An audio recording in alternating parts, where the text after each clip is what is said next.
अलीगढ़ के थाना खेर इलाके के फतेहपुर गांव के निवासी कुछ लोग क्षेत्रीय विधायक के साथ एसएसपी दफ्तर पर शिकायत लेकर पहुंचे ही थे कि पुलिस ने जूते चोरी के आरोप में पकड़कर थाने के अंदर 3rd डिग्री दे दी।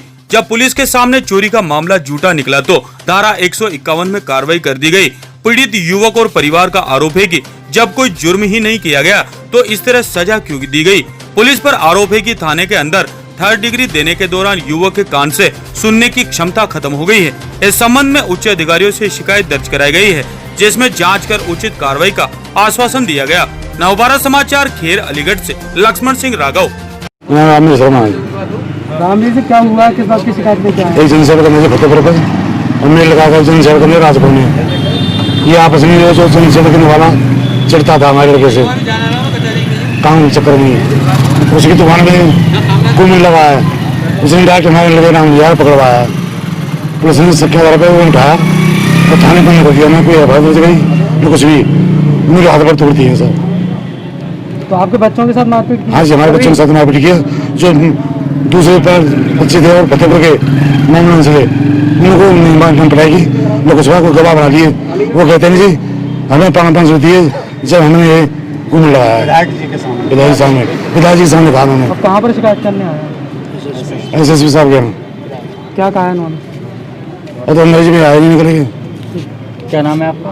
रामवीर शर्मा। किस बात की शिकायत लेके आए, क्या मामला? इस बात की शिकायत लेके आए, हमारे यहाँ एक कुमिल में चोरी हो गई थी तो हमारे बच्चे का नाम लिया गया झूठा और शक के आधार पर उठा ले। पुलिस ने इतनी मार मारी है उन्होंने जाकर कोई ठिकाना नहीं है बगैर एफआईआर के। मामला क्या था पूरा बताओ? मामला ये था कि एक फतेहपुर गांव में एक जल सेवा केंद्र, उसमें कुमिल लगा के उसको वो बैटरा वो सामान निकाल लिया था किसी। तो 2 हमारे गांव के हमारे यहाँ बच्चे थे, 2 फतेहपुर के थे। तो फतेहपुर के जो करता है पुलिस ने वो गवाह बना लिए और मतलब हमारे बच्चे ने परवाह ने 500 रुपया एक प्रधान ने दिब्बा दिए राजपुर के फतेहपुर के ने कि तुम इनको नाम ले दो, उनको नाम हमारे को लिखवा दो और उन्होंने माल लगाई। पुलिस ने रात विधायक जी गए, जब चारों बच्चे निकाले तो वह लड़का ने कही मुँह पे तो प्रधान ने की बाई नहीं हमने कहा ने चोरी ना करी।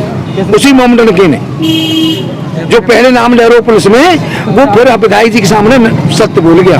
चारों के सामने मारपीट हुई? चारों के साथ मारपीट हुई? नहीं, दोनों के भैया हमारे इनके उनके नहीं भाई, वो तो मेहमान चुकाए इन्होंने पुलिस वाले ने कहे कि हमारे मेहमान है। वो मोहम्मद लड़के थे, नहीं हमारे कहा जो ब्राह्मण के लड़के थे। बताओ ना पहले कौन सा थाना क्षेत्र का? खैर थाना। क्या नाम है आपका? जितेंद्र शर्मा। जितेंद्र जी, क्या हुआ तुम्हारे साथ? मेरे साथ ये हुआ था कि हमारे फतेहपुर पे एक दुकान है जनसेवा केंद्र, उसमें चोरी हुई थी रात में और उसके शक के दायरे में हमको उठा लिया पुलिस चौकी वालों ने सोफा नहर से। उसके दायरे में उठा लिया, फिर हमको छोड़ दिया निर्दोष ठहरा के।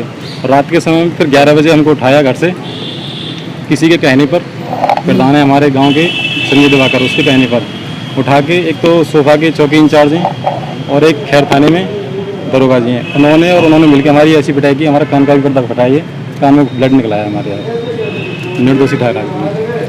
कौन कौन उठाया था? एक मैं उठाया था जितेंद्र शर्मा और एक संजय, दोनों भाई थे। मारपीट किस किस के साथ हुई? और हम दोनों के साथ हुई थी और जो जिसने उठवाई थी जो नाम लिया था हमारा, उसके साथ कोई हाथ भी नहीं लगाया उसके साथ। इन दोनों से मतलब कुछ नहीं कहा। तो क्या मतलब क्या पूछ के मारा था तुम्हें? मतलब क्या नाम पूछ के मारा था? हाँ, उस लड़के से नाम पूछ के मारा था। उससे बार बार पूछ रहे थे कौन कौन थे। वो लड़का हमारे नाम ले रहा था कि इन्होंने मुझे 500 रुपये दिए हैं और ये दोनों हैं। किसने 500 रुपये किसको दिए? ये हम उस लड़के को दिए, लल्लू नाम है उसका, लल्लू फतेहपुर का। हम दोनों का नाम लिया था, हम दोनों ने 500 रुपये दिए हैं उसको। किस तरह का मामला जिसको लेकर आप यहाँ आ जाए? देखिए, मेरी विधानसभा क्षेत्र में 2 दिन पहले एक चोरी की घटना हुई थी। लगभग 50 से 60 हज़ार रुपये का सामान, जिसने उसमें प्रार्थना पत्र दिया था, उन्होंने बताया। क्या बताया उन्होंने? उन्होंने कहा कि मेरी दुकान में एक इन्वर्टर और लैपटॉप वगैरह कुछ ऐसी चीज़ें 50-60 हज़ार रुपये का सामान है, चोरी हुआ। उसी संदर्भ में करीब 6 लड़कों पर शक किया गया। 4 लड़कों को पुलिस ने उठा लिया। गुस्सा भी करता है और प्यार 4 में से इन्वेस्टिगेशन की चौकी इंचार्ज थे हमारे सोफा चौकी के, एक और उसमें दरोगा थे कोई धामा करके, और हमारे खैर कोतवाली के इंस्पेक्टर RK सिंह, तीनों ने लगातार लगभग उसमें विवेचना की और विवेचना मैंने एक दिन पहले निर्दोष मान के उन्हें छोड़ दिया 2 लोगों को। तीसरा जो उसमें था, जिसको वो कह रहे हैं कि इसकी भागीदारी है, वो कहीं ना कहीं उसमें से 2 के साथ निकल गया, कैसे निकल गया वो भी चला गया। फिर उन्होंने ठीक अगले दिन उसको पकड़ करके फिर इन दोबारा जिन लोगों को क्या नाम है अधिकारियों ने निर्दोष माना, फिर दोबारा उन्हें पकड़ लिया। इस सिलसिले में कल ये मेरे पास आए, कल करीब 100 लोग थे, क्षेत्र के सम्मानित लोग। बोले भाई अब तक अगर 151 की भी कार्रवाई जो निर्दोष बच्चे 2 बंद कर रखे हुई हो या कहीं भी कनेक्ट लगता है इस केस से, तो निश्चित उन्हें जेल भेजा जाए। तो उसी संदर्भ में हमने इंस्पेक्टर साहब से बात की।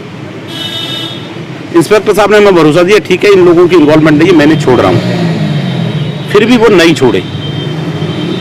शाम को फिर मैंने टेलीफोन किया कि भाई अगर अपराधी है तो जेल भेजो, और अपराधी नहीं है उस मामले में तो क्यों उन्हें हरासमेंट कर रहे हो, आखिर उद्देश्य क्या है हम समझ ही नहीं पा रहे। तो उन्होंने कहा कि हम छोड़ेंगे पर 151 की कार्रवाई करेंगे। मतलब एक तरफ आप निर्दोष मान लें, एक तरफ 151 की कार्रवाई मान लें, तो ये सब गलत है। उसके बावजूद भी, मेरे टेलीफोन के बावजूद भी, जिस तरह ये बता रहे हैं, क्योंकि मैं तो मौके पर नहीं था, इनके साथ फिर मारपीट की मुझे भी, क्योंकि जनता की मेहरबानी से मेरे जैसे लोग वहां तक पहुंचे। के परिवार वाले आरोप लगा रहे हैं कि 4 लड़के थे, 4 में से कि 2 इनके थे जो ब्राह्मण समाज के हैं, उनके साथ हैरेसमेंट किया गया, मारपीट की गई थाने के अंदर। 2 अन्य जो है गैर समुदाय के, उनके द्वारा जो आरोप लगाया गया है। देखिए जिस तरह का रवैया है, बिल्कुल मैं समाज धर्म मजहब की बात नहीं कर रहा, पर जो अपराधी है उसे तो हम इस तरह का पनाह दे रहे हैं। मैंने स्वयं देखा, रात को मैं 1 बजे करीब 12:30 बजे कोतवाली पहुंचा, जबकि मेरा स्वास्थ्य भी ठीक नहीं था। फिर भी मैं सत्यता को जानने, क्योंकि जब तक हम नीचे नहीं पहुंचेंगे सत्यता सामने नहीं आती, तो मैं वहां लगभग 10:30-11 बजे पहुंचा और रात को 1 बजे तक मैं कोतवाली में वहां रहा। मैं भाई सच्चाई क्या हो, सच्चाई को सामने लाओ। मारपीट का पता चला? हाँ बिल्कुल मारपीट की है। एक का तो कान का पर्दा फट गया, जो बताया गया, इसका ब्लड भी निकल रहा है, और दूसरे के मैं समझता हूँ उसके हाथ में फ्रैक्चर है, बिल्कुल भी हाथ मूवमेंट नहीं कर रहा। तो मैं उसी संदर्भ में आया। कल मेरी IG साहब से बात हुई, SSP साहब का स्वास्थ्य खराब था तो उनके क्या नाम है जो PRO उनसे मेरी बात हुई, क्राइम साहब से, SP क्राइम से बात हुई, CO थोड़ी देर बाद मौके पर पहुंच के मेरे बाद, तो लगभग सभी अधिकारियों के संज्ञान में। तो हमारी उसमें मांग है कि भाई अगर ये निर्दोष हैं तो पुलिस ने मारा क्यों, एक बात तो, और अगर दोषी हैं तो फिर छोड़ क्यों रहे हम, जेल भेजो। दूसरा ये कि जिन्होंने इनके साथ बर्बरता तरीके से मारपीट की है, उन्हें निश्चित, जो भी अधिकारी इसमें दोषी हैं उनके खिलाफ हमने मुकदमे की मांग की है। इनके मेडिकल के लिए मैं आया हूँ, तो भाई उनका मेडिकल कराओ, और निर्दोषों को जो मार मारी है उनके खिलाफ मुकदमा दर्ज हो। SP आर्य साहब से हमारी मुलाकात हुई है, क्राइम साहब से हुई है।